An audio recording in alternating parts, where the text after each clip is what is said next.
गाजीपुर से है, जहां सुबह सपा अध्यक्ष ओम प्रकाश राजभर ने विभिन्न मसलों पर बयान दिया है। गाजीपुर से अरुण राजभर के चुनाव लड़ने की चर्चा पर ओम प्रकाश राजभर ने कहा कि ये फिजूल की चर्चा है। ओपी राजभर ने अखिलेश यादव के सुबह सपा के विधायकों को तोड़ने के बयान पर पलटवार करते हुए कहा कि विधानसभा चुनाव में उन्होंने 16 सीट दी थी। मैं नहीं होता तो ये सभी उन्हीं की पार्टी के प्रत्याशी होते। वो कुछ भी कर सकते हैं क्योंकि वो बहुजन समाज पार्टी को तोड़े हैं। ओपी राजभर ने कहा कि बसपा विधायकों को वो घसीटते हुए ले गए थे और विधायकों को समाजवादी पार्टी के गुंडों ने पीटा था। ओपी राजभर ने कहा कि सपा का इतिहास है कि बसपा के विधायकों को तोड़कर सरकार चलाई है। ओपी राजभर ने शिवपाल यादव के पार्टी को तोड़ने के बयान पर बोलते हुए कहा कि वो क्या तोड़ेंगे, वो तो खुद ही टूटे हुए हैं। वो प्रगतिशील समाजवादी पार्टी बनाए और खुद सपा के चुनाव लड़े। बीजेपी ने बड़े नेताओं के साथ फोटो वायरल होने पर ओपी राजभर ने कहा कि वो पुरानी फोटो है। हमारे कुछ पत्रकार भाई बड़े मास्टर हैं तो पुरानी फोटो लगाकर बोलते हैं कुल कल मुलाकात हुई है। ओपी राजभर ने कहा कि हम भाजपा के खिलाफ भी जा सकते हैं, कोई रजिस्ट्री नहीं है। ओपी राजभर ने महाराष्ट्र की राजनीति पर कहा कि एनसीपी 70 लाख करोड़ की आरोपी थी, उसे सरकार में शामिल कर लिया गया, कहाँ रह गई गारंटी। गठबंधन पर ओम प्रकाश राजभर ने बयान देते हुए कहा कि पटना की बैठक में मुझे न्योता नहीं था। ओम प्रकाश राजभर ने कहा कि 7 अक्टूबर को पटना के गांधी मैदान में हम रैली करने जा रहे हैं और अक्टूबर में हम अपने गठबंधन का ऐलान वहीं करेंगे। ये जिले के संगठन की समीक्षा बैठक हो रही है और ये काम पूरे प्रदेश में हो रहा है। इस बार इधर संगठन की जिम्मेदारी हमको 15 जिले की हमको खुद मिली है। जैसे कल मैं मऊ में था, आज गाजीपुर हूँ, कल आजमगढ़ रहूँगा, परसों बनारस, फिर अम्बेडकर नगर, फिर बस्ती करके फिर हम खाली हो जाएंगे, लखनऊ चले जाएंगे। फिर उसके बाद हमारी ड्यूटी 14, 15, 16, 17 4 दिन फिर लगी है। फिर उसके बाद 2 दिन के लिए गए, फिर 4 जिले की हमको ड्यूटी मिली। तो सभी अलग अलग जगहों पर पार्टी के संगठन की समीक्षा हो रही है। जो काम दिया जाता है पिछले महीने, उस काम में क्या प्रगति हुई, हमारे जिले के नेता, मंडल के नेता, प्रदेश के नेता इसको करते रहे। लेकिन इधर हमको लगा कि हमको गए संगठन की समीक्षा में ज़्यादा दिन हो गया, तो हमने अपने संगठन की समीक्षा का काम शुरू किया। आपकी पार्टी द्वारा यहाँ चुनाव लड़ने की चर्चा है, हालांकि कल आपने मुंह में खंडन किया, क्या कहें? कि ऐसा कुछ नहीं है, सिर्फ ये एक फिजूल की चर्चा हम कहते हैं। अब हमारी किसी दल के किसी नेता से कोई बात नहीं, कोई चीज नहीं, और हल्ला इतना तेज हो गया कि हम अभी चुनाव के सूचना जारी नहीं हुई और चुनाव लड़ने का ऐलान भी अखबारों में आ गया, टीवी पर आ गया। वही हाल है कि राजा को पता नहीं, मुसहर बन बांट ली। अखिलेश यादव ने कल कहा है कि महाराष्ट्र की तर्ज पर वो आपके विधायकों को भी तोड़ सकते हैं। तो तोड़ने के लिए विधानसभा के चुनाव में उन्होंने हमको जो 16 सीट दी थी, शायद मैं नहीं होता तो सब उन्हीं की पार्टी से प्रत्याशी होते, उन्हीं की पार्टी के प्रत्याशी सब लड़े। वो तो हम लोग थे, 4 सीट पर हम लोग लड़े हैं। वो कुछ भी कर सकते हैं क्योंकि वो बहुजन समाज पार्टी को तोड़े हैं। आज भी उनके पास बहुजन समाज पार्टी के विधायक हैं जो उनको घसीटते हुए ले गए थे उनके यहाँ। याद होगा आप लोगों को भी, जो लखनऊ का जो विधानसभा का काम था, कितना बुरी तरह पीटा था विधायकों को। कौन पीटा था? समाजवादी पार्टी के गुंडे पीटे थे। वही समाजवादी पार्टी के नेता बोल रहे हैं ना। ये इतिहास है समाजवादी पार्टी का कि बहुजन समाज पार्टी के विधायकों को तोड़ करके सरकार चलाई है और जितना बुरी तरह पीटा है। आज भी कई विधायक को मैंने देखा उनकी पार्टी में है। लेकिन मजाक में हमने पूछा, कहा हो अब के टांगी तो लोग के आएंगे तो पूछ लीजिएगा कि अब कहाँ टंगा के जीवा। अध्यक्ष जी, शिवपाल जी से आपके रिश्ते बहुत अच्छे हैं। उन्होंने कहा है कि मैं पार्टी को तोड़ चुका हूँ एक बार। वो तो खुद टूट गए, क्या दूसरे को तोड़ेंगे? वो प्रगतिशील समाजवादी पार्टी बनाए और बेचारे इतना ताकतवर थे कि फिर समाजवादी पार्टी से चुनाव लड़े और पार्टी का विलय कर दिए। इतने लोगों को उन्होंने धोखा दे दिया। जो अखिलेश जी से नाराज लोग थे वही शिवपाल जी के साथ आए और शिवपाल जी फिर वहीं चले गए। अब उनका क्या होगा जो शिवपाल जी के साथ खड़े थे? अब तो बेचारे किधर के भी नहीं हुए।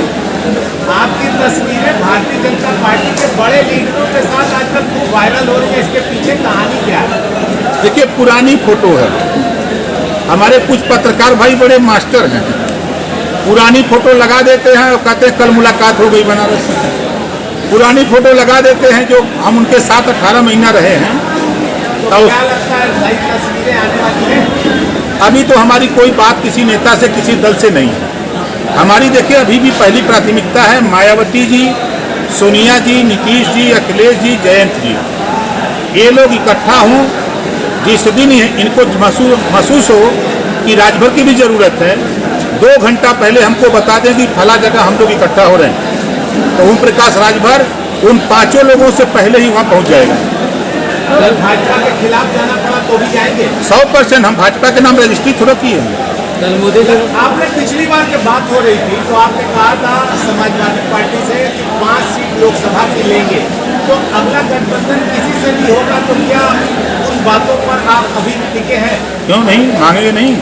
आप बताइए कि चाहे मिर्जापुर हो, रावटगंज हो, बनारस हो, चंदौली हो, गाजीपुर हो, बलिया हो, सलेमपुर हो, घोसी हो, आजमगढ़ हो, लालगंज हो, अम्बेडकर नगर हो, फैजाबाद हो, बस्ती हो, खलीलाबाद हो, गोरखपुर हो, बांसगांव हो, महाराजगंज हो, देवरिया हो, सलेमपुर हो, आपके देवरिया हो, 32 लोकसभा सीटों पर हम काम करते हैं। 22 साल हो गया हमको, 21 साल।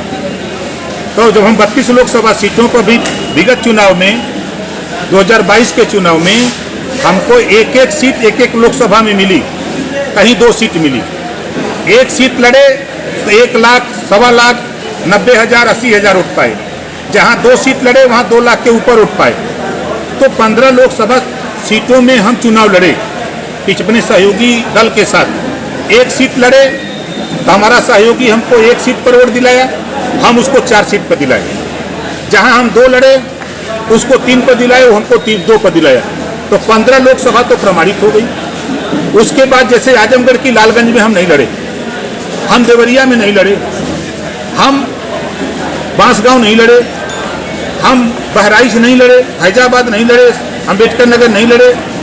इन सीटों पर जहां हमारा संगठन है, जनाधार है, 17 ऐसी लोकसभा सीटें हैं पूर्वांचल की जहां हम नहीं लड़े, समझौते में सीट नहीं मिली। तो 32 लोकसभा सीटें हैं। तो 32 लोकसभा सीट में अगर हम 5 मांग रहे हैं तो का बुरा कर रहे हैं भाई? आप 5 सीट कौन सी मांग रहे हैं?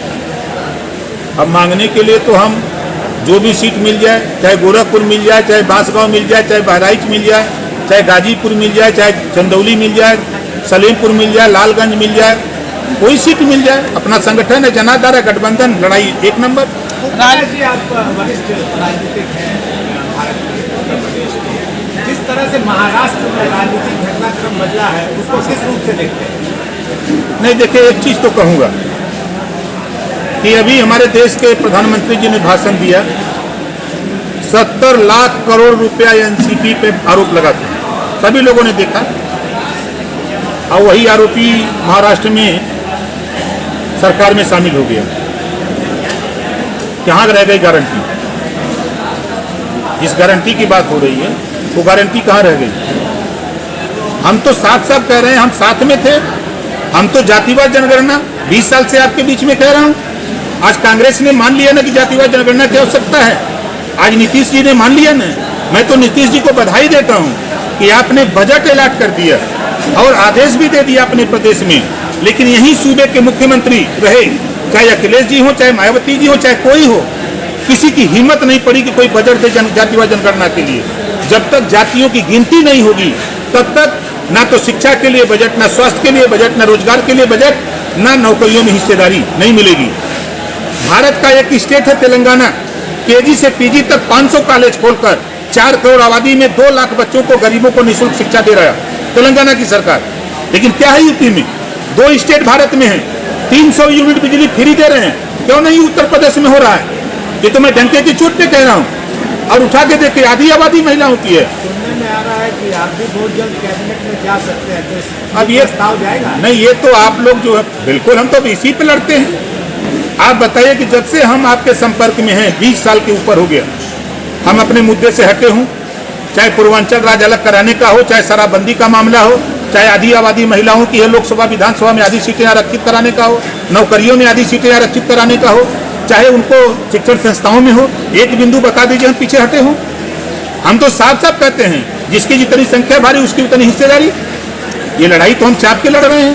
मीडिया रिपोर्ट्स के अनुसार आप जो है वो सरकार में शामिल हो सकते हैं, इसकी कितनी संभावना है? देखिए, जब मैं अखिलेश जी के साथ था, बड़ी चर्चा थी कि कल चले जाएंगे, राती को चले जाएंगे, दिन सारा 4 बजे चले जाएंगे।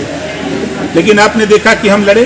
फिर मैं कह रहा हूँ, कि मायावती जी, अखिलेश जी, सोनिया जी, नीतीश जी, जयंत जी एक मंच पर अगर कल आने का ऐलान कर दे तो ओम प्रकाश राजभर उनसे पहुंचने से पहले ही हम मंच पे दिखाई देंगे। पिछले दिनों आप देश भर में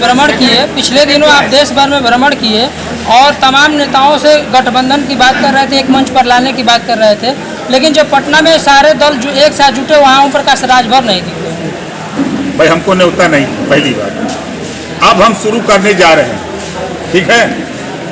7 अक्टूबर 2023 गांधी मैदान पटना बिहार वंचित समाज जागरण महारैली का कार्यक्रम हमने रखा है। अब उसी रैली में जिस तरह 2022 में हमने ऐलान किया, आप ही लोगों के चैनल पे बड़ी चर्चा थी कि एक हेलीकॉप्टर से 2 हुआ, 2 से 3 आ रहा है, तो फिर ले आए वहाँ अखिलेश जी को। उसी तरह हमारा प्रयास हो रहा है कि 7 अक्टूबर को हम अपने गठबंधन का ऐलान करेंगे। किसके साथ जाएंगे, इधर बीच में जो 3 महीने का समय है, इसी बीच हम तय कर लेंगे। अब बताएंगे हम वहीं 7 अक्टूबर को कौन कौन रहेगा गठबंधन? अब बतियाई तब नेता जी स्वामी प्रसन्न मौर्य का ये बयान है धर्मांतरण को लेकर कि धर्मांतरण के पीछे जो है मठ के मंदिर पुजारी ये लोग शामिल है, कोई विदेशी शक्ति नहीं है। देखिए, जब ये सत्ता में लोग रहते हैं, नेता लोग, तब इनको ना धर्मांतरण दिखाई देता है, ना हिस्सेदारी दिखाई देती है, ना रामायण महाभारत की चौपाई दिखाई देती है। जब ये सत्ता से बाहर होते हैं तो इनको सब लोगों को सब कुछ दिखाई देता है। जब सत्ता में रहते हैं तो झूठ घास इनके लोगों के चश्मा से हरियर लौका लगा। जब निकल जाते हैं सत्ता से बाहर, 4 बार बहुजन समाज पार्टी की सरकार में थे तब कुछ नहीं बोले, 5 साल बीजेपी की सरकार में मंत्री थे तब कुछ नहीं बोले, अब सत्ता से बेदखल है तो बोल रहे हैं।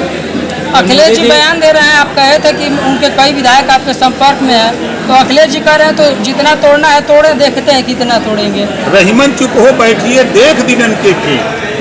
याद होगा कि मैं गाजीपुर में कहा था कि बीजेपी से ले आऊंगा समाजवादी पार्टी में, ले आया कि नहीं ले आया?